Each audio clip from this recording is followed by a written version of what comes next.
Hello guys, आज हम लोग पढ़ेंगे अगस्त कॉम्ट के बारे में। जैसे कि हम सब लोग जानते हैं, अगस्त कॉम्ट को फादर ऑफ सोशियोलॉजी, समाजशास्त्र के जनक के रूप में जाना जाता है। इनका जन्म सन 1798 में फ्रांस में हुआ था और इनकी मृत्यु सन 1857 ईस्वी में हुई थी। इन्होंने प्रत्यक्षवाद का सिद्धांत दिया था, जो कि अपनी किताब पॉजिटिव फिलॉसफी। इन्होंने समाजशास्त्र को इस प्रत्यक्षवाद के सिद्धांत में इन्होंने समाजशास्त्र को या समाज को पूर्णतः प्राकृतिक विज्ञान के रूप में बनाना चाहते थे, जिसके लिए उनका कहना था कि जिस तरीके से प्राकृतिक विज्ञान में अवलोकन, परीक्षण, मूल्यांकन किया जाता है, उसी प्रकार हम समाजशास्त्र में भी तथ्यों का अवलोकन, मूल्यांकन और परीक्षण करेंगे। ठीक है। सेकेंड, इनकी थ्योरी है विज्ञानों का संस्तरण, जिसे हायरार्की ऑफ साइंस कहा जाता है। विज्ञानों का एक संस्तरण या हायरार्की पाई जाती है, जैसे गणित, खगोल शास्त्र, भौतिक विज्ञान, रसायन शास्त्र, जीव विज्ञान, समाजशास्त्र। ये एक विज्ञानों का संस्तरण है। इवन इन्होंने ये भी कहा था कि समाजशास्त्र सभी विज्ञानों की महारानी है।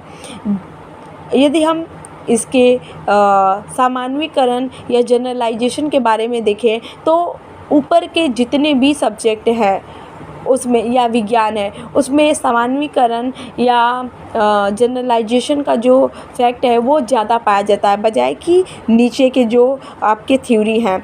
समाजशास्त्र एक जटिल विज्ञान है। चूँकि हम लोग समाजशास्त्र में सामाजिक संबंधों का अध्ययन करते हैं और ये संबंध बहुत जटिल है, इसलिए जब हम ऊपर से नीचे की ओर आते हैं विज्ञानों के संस्तरण में, तो हमारे अध्ययन की जो जटिलता है वो ज़्यादा हो जाती है, बजाय कि जब हम विज्ञानों के संस्तरण में नीचे से ऊपर की ओर जाते हैं तो यहाँ पे सरलता ज़्यादा पाई जाती है। ऑब्जेक्टिविटी के रूप में यदि देखा जाए कि वस्तुनिष्ठता, ऊपर के जितने भी विज्ञान है उसमें वस्तुनिष्ठता ज़्यादा पाई जाती है। नीचे के जो सब्जेक्ट हैं जैसे कि सोशियोलॉजी, उसमें वस्तुनिष्ठता बहुत कम पाई जाती है। यहाँ पे व्यक्तिनिष्ठता का जो कॉन्सेप्ट है, सब्जेक्टिविटी, ये ज़्यादा पाई जाती है। ठीक है। थर्ड इनका सिद्धांत है अगस्त कॉम्ट का लॉ ऑफ 3 स्टेज, जिसे त्रिस्तरीय नियम के नाम से भी जाना जाता है। इसमें इन्होंने कहा था कि समाज में जो परिवर्तन होता है वो 3 स्तरों से होकर गुजरता है, जिसे उन्होंने बौद्धिक परिवर्तन नाम दिया कि हमारा बौद्धिक विकास कैसे होता है। इसको इन्होंने 3 स्तरों में बांटा। पहला धार्मिक स्तर, दूसरा तात्विक स्तर और तीसरा प्रत्यक्षवादी स्तर।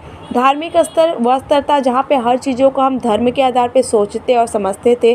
तात्विक स्तर एक ऐसा स्तर था जहाँ पे धर्म के साथ साथ थोड़ा हम तार्किक बनते गए। और